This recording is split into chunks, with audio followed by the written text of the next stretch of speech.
Okey geng, sejak tahun 2019 memang kita dah dengar nama Jami Qureshi bakal menjadi satu lagi nama player kacukan yang mampu untuk mewakili skuad Harimau Malaya. Tapi tahun demi tahun, kejohanan demi kejohanan yang dia layak untuk beraksi telah pun berlalu, masih lagi tak ada kelibat Jami Qureshi dalam list player yang dipanggil oleh coach-coach yang ada dalam negara kita. Dan sekitar Julai tahun 2021, kita dengar ura-ura yang menyatakan Jami Qureshi ni sebenarnya lebih berminat untuk mewakili negara kelahiran bapa dia iaitu Iraq. Dan bapa dia sendiri ada mention sebenarnya FAM tak cukup pro untuk handle situasi ni berbanding dengan FA Iraq. So untuk video kali ni, jom kita tengok kenapa sebenarnya hasrat kita untuk lihat salah seorang player muda yang ada potensi untuk beraksi dekat EPL mewakili skuad Harimau Malaya semakin hari semakin tipis peluang tersebut.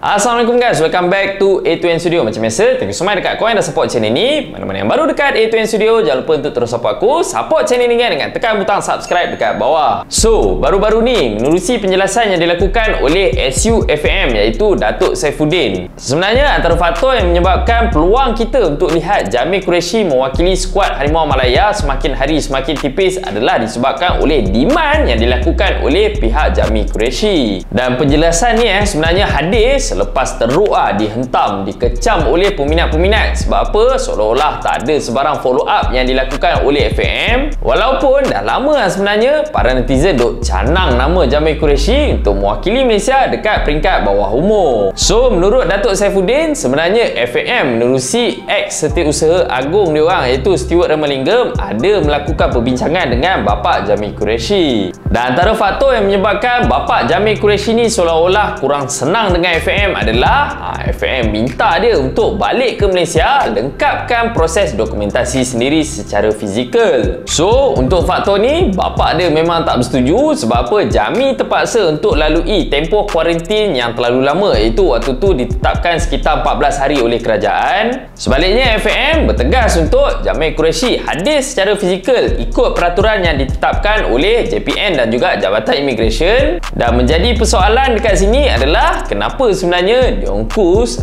tak perlu pun hadir secara fizikal balik ke Malaysia, tak payah pun benda-benda tu terus pergi UAE mewakili skuad Harimau Malaya. So macam mana sebenarnya proses tu dilakukan oleh FAM? Kenapa benda ni rumit sangat untuk dilakukan kepada Jami Qureshi? Benda tu aku sendiri tak sure.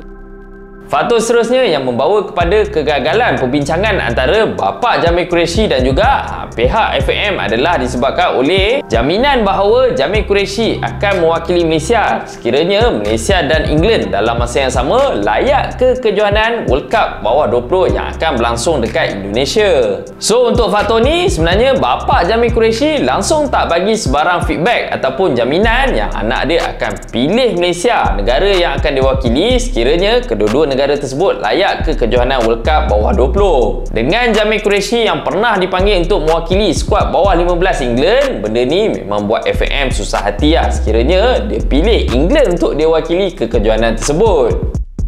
Dan faktor yang terakhir ataupun faktor terpenting dalam perbincangan antara kedua-dua pihak ni bagi aku adalah bapa Jami Qureshi refuse untuk anak dia balik ke Malaysia hadir ke sesi penilaian teknikal oleh Brad Moloney. Mungkin bapa dia merasakan yang anak dia ni dah beraksi dekat level yang lebih jauh daripada player-player muda yang ada dalam negara kita, yang mana anak dia mewakili Brighton untuk pasukan bawah 17 bersaing dekat peringkat EPL. Untuk menghadiri sesi penilaian teknikal yang dilakukan oleh Brad Moloney ni mungkin akan menyebabkan anak dia iaitu Jami Qureshi terlepas beberapa perlawanan untuk mewakili pasukan Brighton bawah 17. Atau dalam erti kata lain yang lebih mudah, sebenarnya bapa dia nak anak dia ni diberikan keistimewaan untuk kejohanan yang akan berlangsung terus, tak perlu melalui sebarang trial ataupun sesi pemilihan. So pada ketika tu bagi aku FAM terpaksa berlaku adil sebab apa? Dalam masa yang sama Wan Khuzri iaitu adik kepada ada Wan Kuzain melalui proses yang sama, balik ke Malaysia, hadir ke JPN secara fizikal dan terpaksa melalui sesi penilaian yang dilakukan oleh Coach Brad Moloney. Dan sebenarnya mengenai isu Malaysia terlepas khidmat Jamil Qureshi ni, kalau katakanlah ada sedikit ruang ataupun kelonggaran untuk Jamil Qureshi ni, betul-betul lah tak payah balik ke Malaysia secara fizikal untuk melengkapkan proses dokumentasi. Sebaliknya, cukup untuk dia menghantar wakil dia saja. Contohnya dia hantar bapa dia sebagai wakil. Mungkin benda ni takkan jadi dan mungkin kita dapat lagi peluang untuk tengok Jamil Qureshi mewakili pasukan Malaysia. Dan aku sejujurnya memang tak salahkan FAM ataupun mana-mana badan yang bertanggungjawab untuk mengendalikan player-player kat Cukan ni. Sebab apa? Kata kita ikut balik kronologi, memang boleh nampak macam mana banyak sebenarnya kekangan yang dilakukan oleh bapa Jamil Qureshi sendiri. Antaranya bapa Jamil Qureshi tak bagi FAM hantar wakil untuk pantau prestasi anak dia dekat England. So dekat situ kita dah boleh nampak apa sebenarnya intention oleh bapa Jamil Qureshi dengan anak dia yang boleh mewakili negara kelahiran dia sendiri, iaitu negara Iraq. Memang kalau kata korang bapa pun ada negara yang memiliki ranking yang lebih baik, peluang untuk layak ke Piala Dunia yang lebih cerah berbanding dengan peluang Malaysia sekarang ni. Of course kau sebagai seorang bapa memang kau nak yang terbaik untuk masa depan anak kau. So apabila ada option macam ni, memang dia jilat kau yang FA Iraq dan dia hentam kau FAM kita.